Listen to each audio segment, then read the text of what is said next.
Como todos ustedes ya conocen al Mycobacterium, saben es un bacilo ácido resistente, o bacilo de Koch. En realidad es un complejo de enfermedades que provocan enfermedades respiratorias o en otros territorios del organismo, es un aerobio estricto.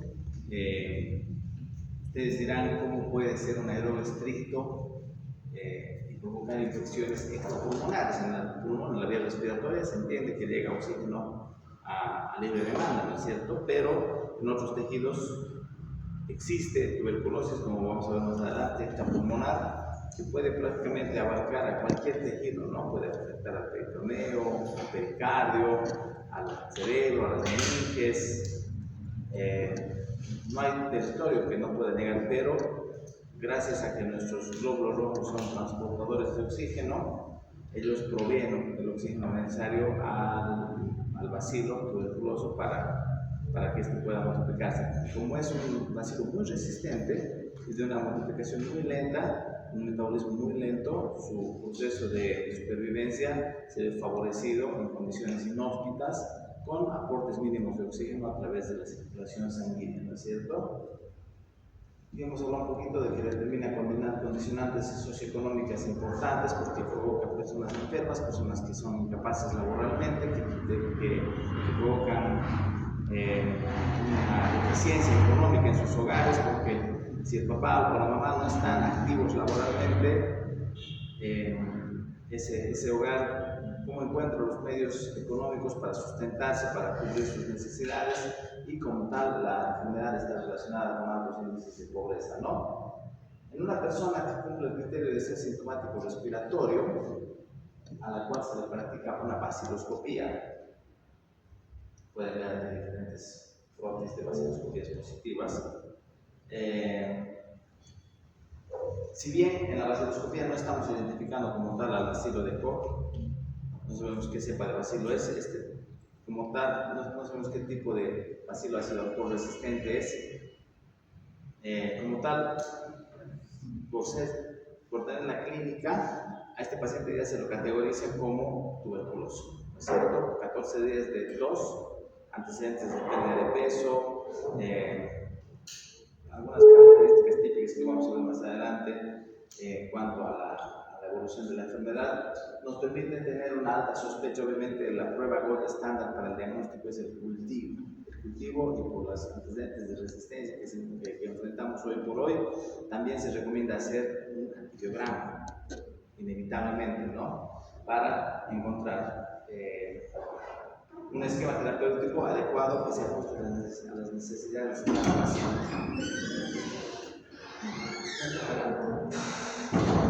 Aquí tienen algunas características diferenciales. Ahí tienen la pared bacteriana de las gram positivas, que ya la conocen, una pared celular muy gruesa, la pared, o mejor dicho, las características de las gram negativas, que tienen una membrana interna, una pared celular delgada y una membrana externa, ¿no es cierto? Que le da un poquito más de resistencia, porque las gram negativas, el paso de sustancias a través de esta doble membrana se ve dificultado para la penetración de antibióticos que puedan ejercer un efecto antibiótico. Y vean la característica en los bacilos ácido alcohol resistentes, ¿no? Una membrana interna, una delgada capa de dióxido de glicano y una gruesa capa de ácidos glicólicos, ¿no?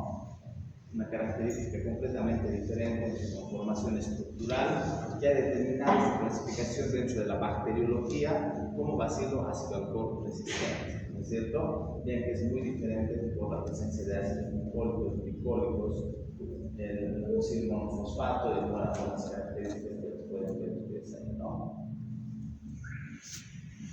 Es un bacilo gram positivo de 1,4 micras de longitud, más resistente que las gram negativas, es un aerobio estricto, tiene un pH de 7.4 con una presión de oxígeno de CO2, tiene un comportamiento polivalente, es ácido alcohol resistente, un crecimiento lento de 12 a 24 horas hasta años, multiplica por función binaria,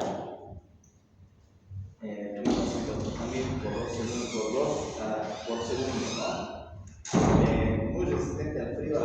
educación a agentes químicos, a la desecación, muy sensible al calor, solar, a la ultravioleta.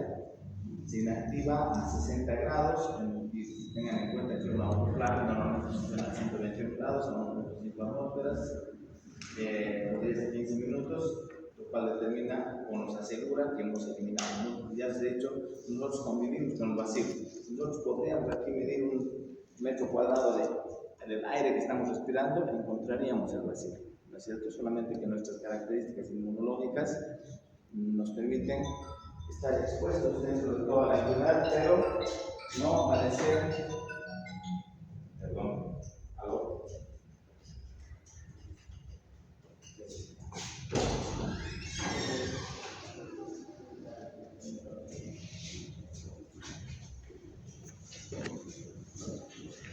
No escupir, ¿no?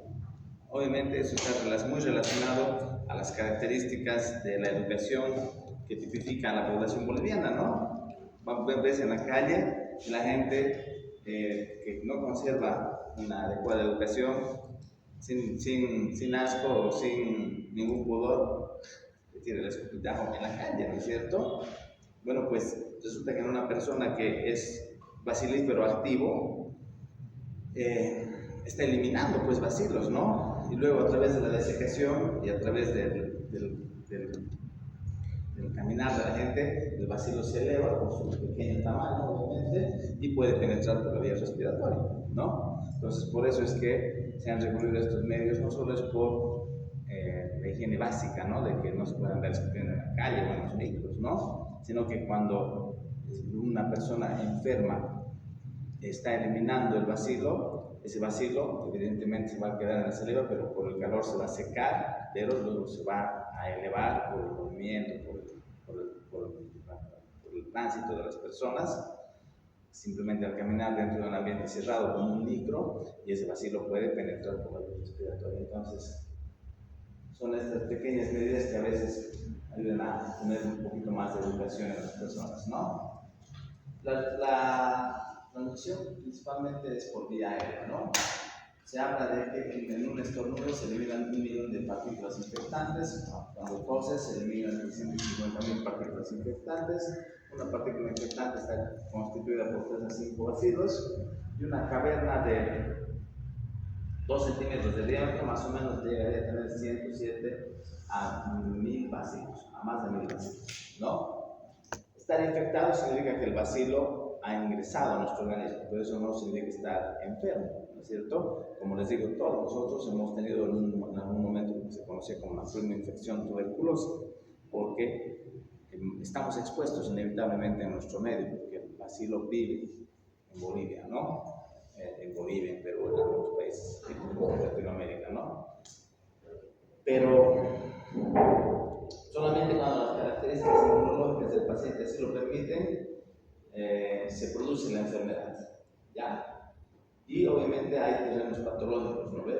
Los lactantes, por eso se procede a la vacunación de los recién nacidos prácticamente el primer día de nacimiento, no como se establece en otros países donde se administra la vacuna por lo menos un mes después, ¿no? En Bolivia, por ser un país endémico, en las primeras 24 horas se debe proceder a la vacunación para estimular obviamente el sistema inmunológico para producir nuestros propios anticuerpos contra el bacilo, ¿no? Mujeres embarazadas, personas en edad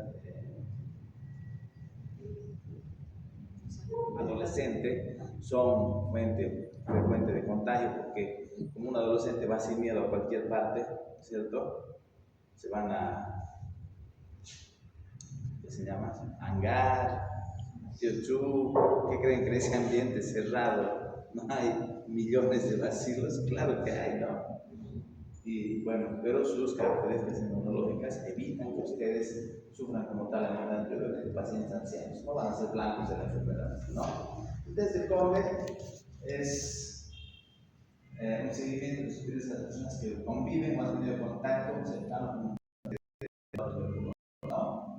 Si lo platicaron especialmente, ¿no? Significa la convivencia o mayor beneficio de estudio de contactos estrechos con pacientes tuberculosos, ¿ya?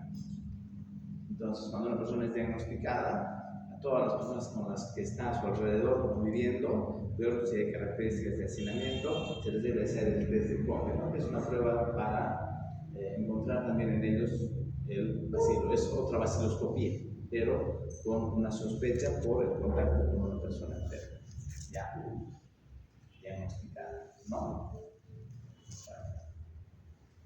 Factores de riesgo, como podrán ver, esta es la imagen de muchos hogares en Bolivia, lamentablemente, en el mismo cuarto viven 4 o 5 personas, ese cuarto funciona como dormitorio, como cocina, como todo, ¿no? Entonces, el hacinamiento es un factor de riesgo que aumenta la incidencia de esta enfermedad, la desnutrición, la inmunodepresión. Obviamente habrá que hacer un énfasis especial en tuberculosis, con tuberculosis y SIDA, la drogadicción, la indigencia, personas que viven en una condición relacionada a veces con abuso de algunas sustancias como el alcohol.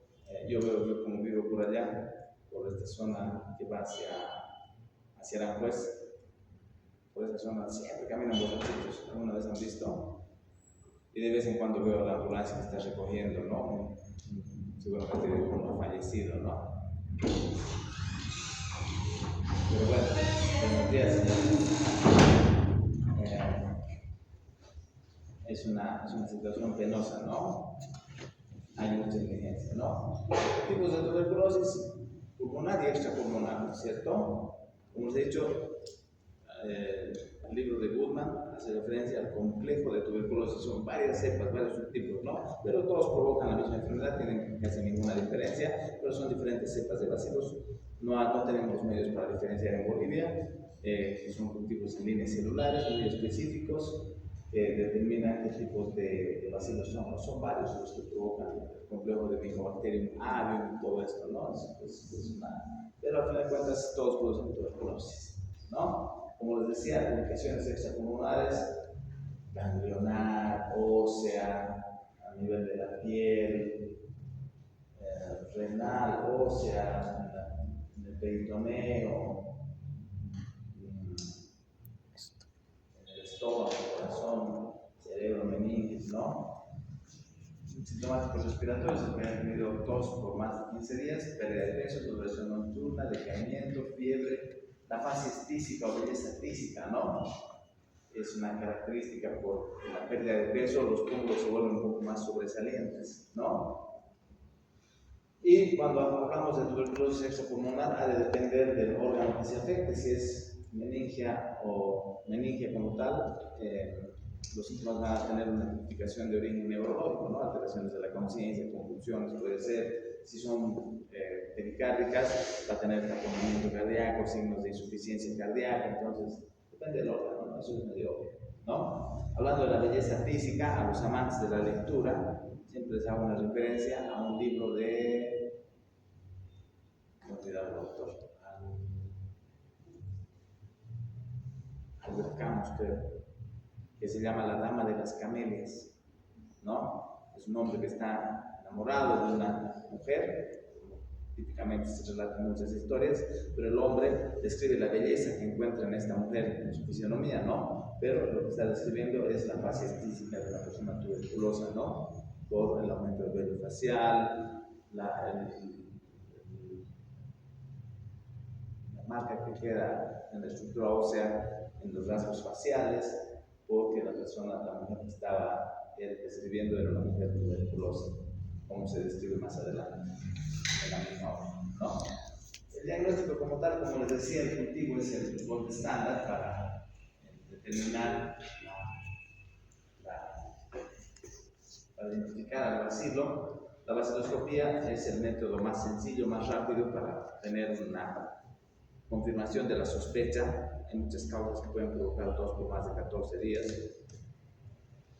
Y la radiografía como tal solamente nos sirve para estadificar. Muchos piensan que la radiografía nos va a diagnosticar como tal tuberculosis. No, nos permite ver el daño, la presencia de cavernas como tal, ¿no? Y te permite hacer un estudio comparativo, porque el vuelves a tomar la radiografía después de 2 o 3 meses de tratamiento y tiene que haber pues una resolución de la complicación, de la formación de las cavernas a nivel del árbol bronquial, ¿no es cierto? Entonces, si bien va a ser típica, la radiografía de un tuberculoso no es un medio diagnóstico como tal, ¿no? Y lo que se usa hoy por hoy es el GenExpert, ¿no? ¿Vale? Es una reacción en cadena de la polimerasa y además de permitir una confirmación diagnóstica mediante la identificación del DNA del bacilo, nos permite identificar resistencia a rifampicina e isoniazida, ¿no? Lo cual es muy grave, ¿no? Los fármacos, tenemos fármacos de primera línea, segunda línea. La primera línea ya los conocen, isoniazida, rifampicina, pyridoxina, etanol, rifampicina. Y segunda línea hay varios, están clasificados según el programa de tuberculosis de diferente manera, pero tenemos algunos aminoglucósidos, la mecacina, la guanicina, la ciprofloxacina, la ofloxacina, moxifloxacina, levofloxacina, carbamazepina, epionamida, ácido paraminosalicílico, cicloserina, cofacimina, rifabutina, y hay muchos más todavía, ¿no? Lo que les he dicho es que normalmente el tratamiento es, el esquema de primera línea es gratuito, ¿no? Gratuito para el paciente, pero le cuesta al Estado, ¿no? Y los de segunda línea no cubre, por si acaso. Lo que pasa es que normalmente, a través de donaciones del programa de tuberculosis, sí cuenta con esquemas terapéuticos, ¿no? Pero, como tal, no están dentro del protocolo de cobertura, ¿no? Pero sí hay, ¿no? Pero si cuando no hay y no tienen, se les acaba, el paciente tiene que comprarse. ¿Por qué? Porque ya demostró que hay resistencia en su primera línea. O cuando un paciente es resistente, se debe aumentar los tratamientos de segunda línea sobre los de primera línea y extender el tratamiento, ¿no? Ya estamos listos, ¿no? De fármaco por fármaco. Es lo mismo. ¿Quién quiere sacar la foto? Sí. Ya. Ya, ¿no? Esto ya hemos visto lo mismo que del doctor Barón, solo que más bonito.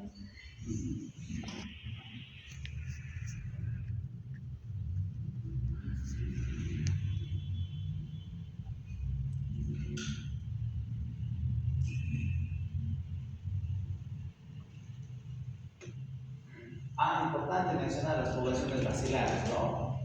Se han identificado tres tipos de poblaciones bacilares: bacilos de ubicación extracelular con multiplicación activa, bacilos de ubicación intracelular de multiplicación lenta y bacilos de ubicación extracelular de multiplicación lenta, ¿no? Acá ustedes pueden ver que el mejor fármaco definitivamente es la rifampicina. Su abreviación activa era RMP, ahora solamente es E, ¿no es cierto?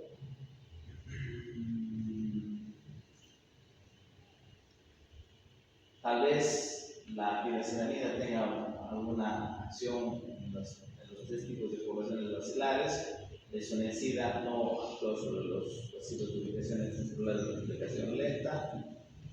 El de tambutol también tiene sus limitaciones, y la estreptomicina ni qué decir, ¿no? Pero son parte de sus esquemas, ¿no? La verdad es que la estreptomicina ya no se usa mucho, ¿no? Debe ser, yo lo relaciono mucho porque era intramuscular, ¿no ves?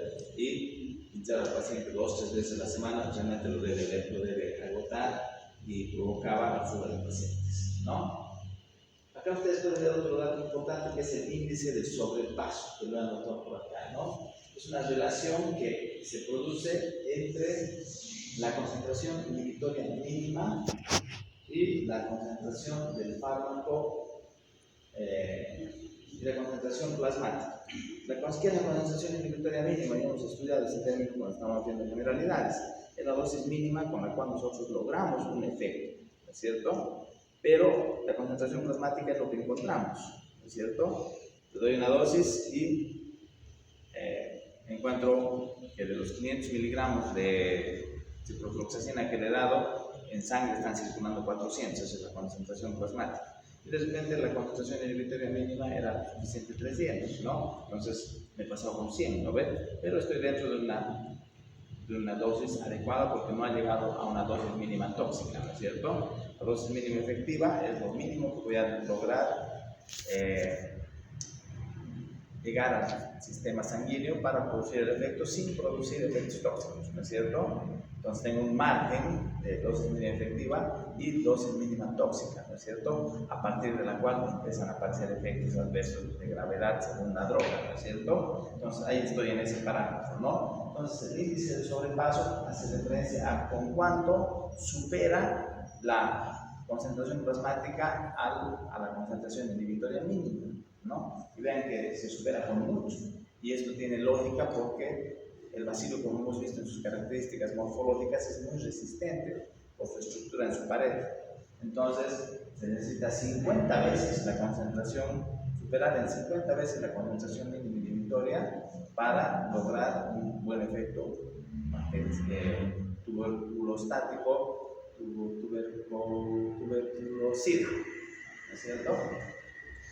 Entonces, la rifampicina media en 70 veces es superior la concentración plasmática a lo que es la dosis mínima para lograr el efecto antibacteriano. Pero se tiene que lograr 70 veces la dosis para lograr que sea activa la rifampicina sobre todas las poblaciones bacílicas, ¿no es cierto?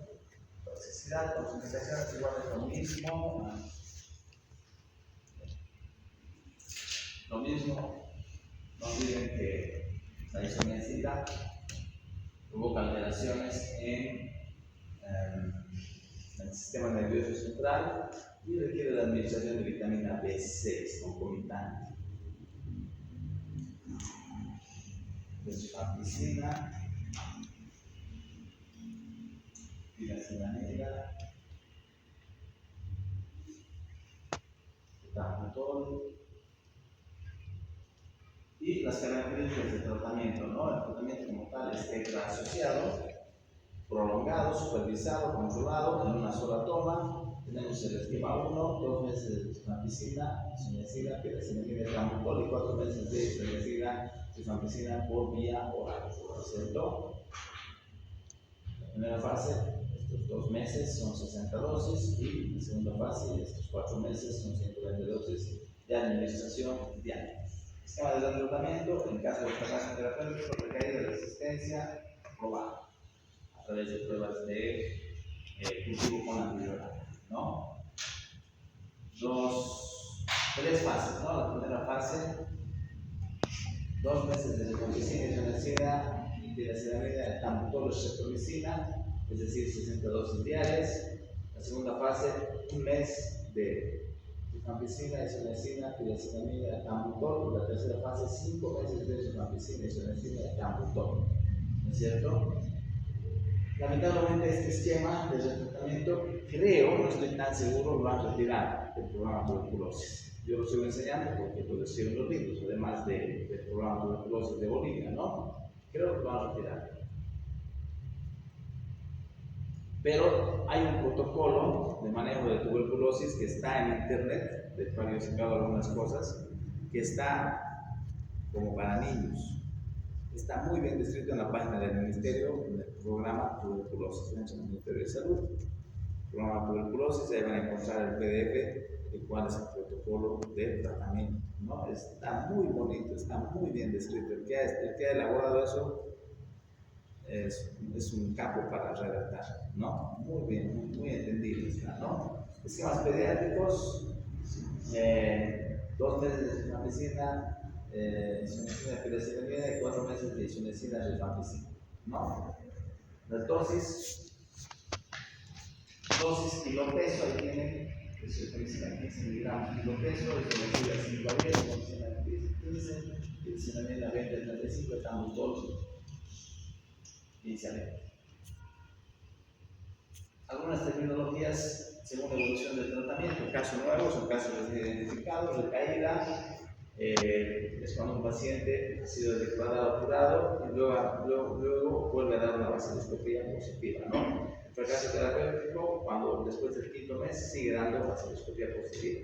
Pérdida de segundo paciente, interrupción por 1 mes consecutivo, ¿no? A veces los pacientes pierden, ¿no? A veces mueren, ¿no? A veces tienen necesidades laborales, viajan, no toman en cuenta que están haciendo el tratamiento, no informan, piensan que ya con 2 meses es suficiente. Cualquier persona tal vez pensaría eso, ¿no? Por eso depende mucho de ustedes concientizar a a las personas para hacerles entender que si no cumple el tratamiento, su probabilidad de muerte es muy elevada, muy elevada, ¿no? Entonces, es importante que colaboren en este sentido, más que todo explicando a las personas que al haber sido diagnosticados de tuberculosis tienen un alto índice de mortalidad y, como tal, necesitan cumplir todo el esquema terapéutico para evitar su propio fallecimiento o evitar resistencias que además van a contagiar cepas resistentes a su entorno familiar y pueden provocar muerte de más personas, ¿no es cierto? Entonces, es importante, ¿no? ¿Dónde es el tratamiento directamente observado? El paciente debe estar hospitalizado. Para esto se deberían establecer espacios donde se ejerce una presión negativa para permitir la evacuación del bacilo al medio ambiente y no que se concentre en un lugar, en ser lugares muy bien ventilados. La resistencia a un fármaco es drogoresistente. La multidrogoresistente es resistencia a dos o más fármacos y la extradrogoresistente es resistencia a dos o más fármacos acompañado de resistencia a tres fármacos que sean de administración parenteral como la streptomicina, la canancina, la ampicilina. La resistencia primaria, resistencia adquirida, monoresistente, poliresistente, monoresistente, resistente a una de las drogas del esquema primario, poliresistente, resistente a dos drogas, multidrogo resistente, resistente a isoniazida y rifampicina, y extradrogo resistente, resistente a 3 o 4 fármacos parenterales y a rifampicina. Como hemos dicho, la rifampicina era la única que llegaba a todas las poblaciones mesilíferas, ¿no es cierto? En multiplicación intracelular o extracelular rápido o lento, ¿no es cierto? Las concentraciones, la rifampicina viene de 300, la isoniazida de 100, la penicillamina de 500, el etambutol de 400 y la streptomicina de 1 gramo. Algunas asociaciones vienen isoniazida de rifampicina, que viene de 150 y de 300 respectivamente, ¿no? Igual es la mayoría viene en tabletas. Eso es todo. Hoy seleccionamos las características de las viviendas de las cuales se puedan beneficiar las personas cuando no tienen condiciones de salubridad adecuadas, acceso a agua potable, cosas básicas, ¿no? Obviamente la prevalencia de enfermedades parasitarias aumenta, ¿no es cierto? Entonces, esto es muy importante, con una incidencia creciente, la transmisión de persona a persona o a través de vectores, el hecho de que los humanos cada vez expandimos nuestros centros poblados, vamos abarcando a bosques, a sectores donde hay una flora y fauna diferente, provocan que el hombre se exponga a diferentes vectores, ¿no es cierto? Y donde hay reservorios de animales que son también transmisores de la enfermedad, ¿no es cierto? Entonces, los factores que determinan que una persona se exponga son diversos y en última instancia también la respuesta inmunológica interindividual puede permitir la expresión o no de una enfermedad. Una persona sana se expone al parásito, su estado inmunológico evita la progresión de la enfermedad, pero una persona con un estado patológico subyacente, mala nutrición, mala educación sanitaria, dificultad en el acceso, se expone al mismo parásito y este paciente sí puede padecer la enfermedad como tal, ¿no? Entonces, los parásitos se vuelven realmente patologías endémicas en algunas circunstancias. El ejemplo claro lo tenemos en Bolivia con las Chagas, ¿no? Una enfermedad que, como tal, también similar a la tuberculosis, provoca una condicionante socioeconómica, porque provoca gente enferma, gente con una insuficiencia cardíaca, que no pueden disciplinarse los dientes porque sufren un estado de agitación importante que les impide entonces ser personas funcionales laboralmente, ¿no? Entonces una persona enferma, ¿cómo va a mantener a su familia? No tienes una carga para su familia, ¿no? Pobrecito, ese hombre o esa mujer enferma, ¿no? Entonces tiene una connotación socioeconómica, ¿no? Además, ahora existen cepas resistentes a cualquier tipo de parasitosis, ¿no? Entonces, todo esto determina ciertas agravantes, ¿no? Bueno, vamos a mencionar la mediasis, que se activa en 10% de la población mundial, es invasiva y puede provocar hasta 100.000 muertes anuales, ¿no? Muy presente en áreas insalubres, el hacinamiento provoca una marcada presencia de este parasitosis. Es un parásito que vive como tal en el intestino de humano y de muchos animales, y cuando a través de vectores como la mosca con sus patitas que se asientan en las heces fecales y luego van y se asientan en la comida, se transmite la parasitosis y el humano ingiere estos alimentos y está ingiriendo las formas quísticas que van a provocar su desarrollo en el intestino humano, ¿cierto? Existen tres clases de lentanueva: lentanueva histolítica, lentanueva dispar y lentanueva Moshkovsky, ¿no? Y hay una más que han descrito la Bangladeshi, pero la única que se describe como amebiasis como tal es la lentanueva histolítica, ¿no? Es la más importante. Las otras no se puede diferenciar su evolución en cuanto a la presencia de la enfermedad es indistinguible, ¿no? Hablando de parasitosis, tenemos dos grandes capítulos. Ustedes que han aprobado la materia de parasitología ya conocen, ¿no? Tenemos antiprotozoarios y antihelmínticos, ¿no es cierto? Entonces, ahora estamos viendo los antiprotozoarios, ¿no? Como les decía, los trofozoitos son residentes de los intestinos, tanto de seres humanos como de animales, y pueden ser personas que no manifiestan la enfermedad, son asintomáticas. Si es que se produce una invasión en la mucosa del colon, provocan cuadros diarreicos, sanguinolentos, típicos, que van a permitir la sospecha de la parasitosis. Obviamente no es el único mecanismo, por eso cuando viene un paciente con una diarrea aguda, con antecedente de pérdida sanguínea, es mejor directamente pedirle un coprocultivo, ¿no ves? Porque hay patologías bacterianas que también provocan pérdida sanguinolenta, ¿no es cierto? Sin ir muy lejos, la salmonelosis, ¿no? Pero es de origen bacteriano, el tratamiento es completamente diferente, versus una amebiasis que también provoca un cuadro clínico similar, pero el tratamiento obviamente es diferente porque es una entidad parasitaria, ¿no es cierto? Algunas veces puede atravesar la mucosa colónica, tomar la vena porta y llegar al hígado y acantonarse formando un absceso. Y esto lleva a un cuadro más grave, ¿no? Para el tratamiento, lo que ya conocen, ¿no? No hay aquí ningún fármaco secreto, ¿no? Metronidazol, timidazol, paramomicina, iodoquinol y nitazoxanil. Listo. Las diarreasis, otra patología muy frecuente, es cosmopolita, de distribución mundial, de una evolución aguda, pero en algunas personas puede volverse un poquito más crónica, ¿no es cierto? Un paciente puede ser portador asintomático, puede tener una diarrea aguda autolimitada, puede tener una diarrea aguda con una significativa pérdida de peso, ¿no es cierto? Que va a hacer sospechar de una enfermedad parasitaria intestinal, ¿no? El tratamiento igual, metronidazol, paramomicina, nitazoxanil, listo. Cualquiera de esos. Ya los conocen.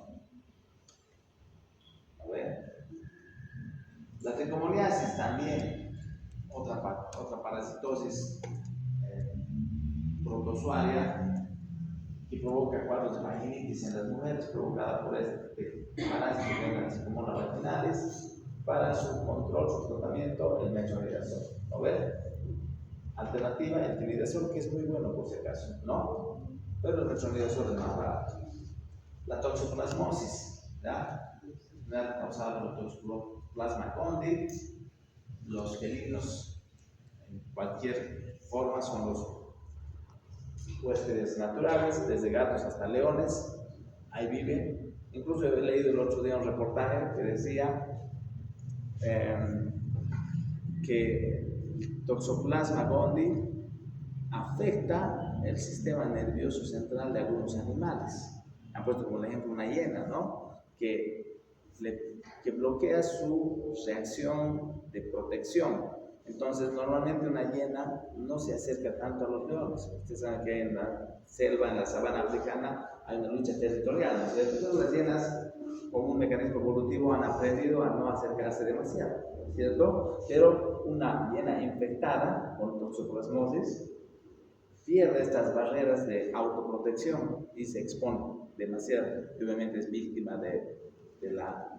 Doctor, creo que eso pasa en hay un estudio en donde los mexicanos que están infectados son más propensas a cometer extravagancias, ¿no es cierto? A exponer más. Sí, yo iba a eso justamente, ¿no? No hay un estudio bien definido, si no, pásamelo, yo no he encontrado. Y me ha llamado la atención, ¿no? Que cómo una parasitosis puede afectar el raciocinio de un ser individuo, de un ser humano, de un individuo que aparentemente tiene un intelecto adecuado, que te provoca que cometas imprudencias que expongan tu propia vida. La causa subyacente es una patología parasitaria, ¿no? Entonces esto ocurre con Toxoplasma gondii, ¿no? Al menos en animales está demostrado, en seres humanos no estoy tan seguro, es más instintivo, creo, ¿no?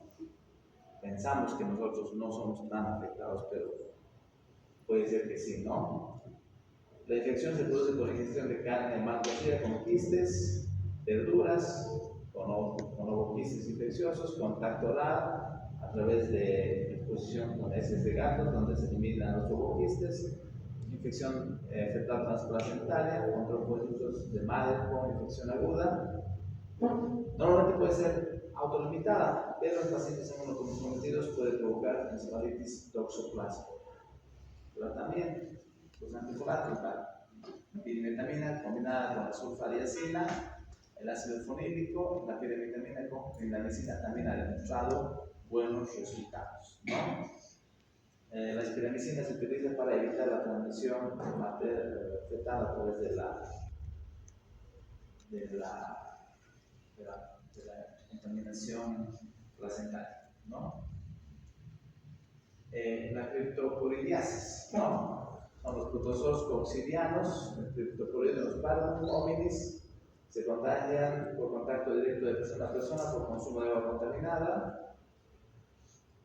El tratamiento, cuando se requiere, se utiliza o se recurre a nitazoxanida, ¿no? Entonces, como podrán ver, la nitazoxanida se ha vuelto en un antiparasitario, antiprotozoario fantástico, ¿no? Actúa sobre casi todos los tipos de parasitosis, pero no debemos olvidar en algunas ocasiones nuestro metronidazol, la nitazoxanida, tal vez para tratamientos en niños, porque viene en jarabe, viene en algunas presentaciones un poquito más accesibles, ¿no? Pero no dejen de lado al metronidazol para pacientes internados, ¿no? En caso de quiste, por ejemplo, hepático, de ameba histolítica, el tratamiento sí o sí es metronidazol, ¿no? Porque tiene mayor efectividad, ¿no?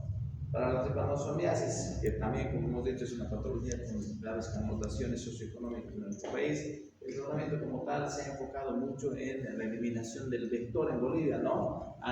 El Ministerio de Salud, a través del Estado boliviano, han ido y han hecho, lo primero que han hecho ha sido revocar paredes, revocar techos para tener este cielo falso, cielo raso, y no tener la caña hueca donde ahí vive la vinchuca, ¿no es cierto? Entonces, parte del mecanismo de control está enfocado en eliminar al vector, que es la vinchuca, ¿no es cierto? Pero cuando el paciente ya está enfermo, se tiene el tratamiento, el benzimidazol o el diflupimox, ¿no es cierto? Que son los tratamientos aprobados, ¿no?